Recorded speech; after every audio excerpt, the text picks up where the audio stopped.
हमारा जो एहतजाज है उसमें हमने 4 चीज़ें रखी हैं। सबसे पहले है हेल्थ प्रोफेशनल अलाउंसेस, क्योंकि पंजाब और खैबर पख्तूनख्वा में दिया जा रहा है। सिंध गवर्नमेंट ने कराची के 2 अस्पतालों को APMC और NICH को हेल्थ प्रोफेशनल अलाउंस दिया है, जबकि पंजाब और खैबर पख्तूनख्वा में 10,000 रुपये माहाना दिया जा रहा है और कराची के 2 अस्पतालों को हाफ बेसिक पे दिया जा रहा है।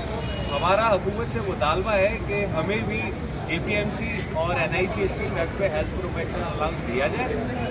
उसके बाद हमारा दूसरा मुतालबा है सर्विस स्ट्रक्चर का, उसको बहाल किया जाए। और तीसरा मुतालबा है सन कोटे का, कि हमारे किसी एक बच्चे को कम अज़ कम सिक्योर किया जाए। और इसके बाद हम लोग इंशाल्लाह ये 6 तारीख तक हमारा एहतजाज अस्पतालों की बेसिस पर है। 7 तारीख को इंशाल्लाह हम लोग प्रेस क्लब पे एहतजाज करेंगे, उसके बाद धरना देंगे। और धरना हमारा जब तक हमारे मुतालबात पूरे नहीं हो जाते हम वहाँ से नहीं उठेंगे इंशाल्लाह।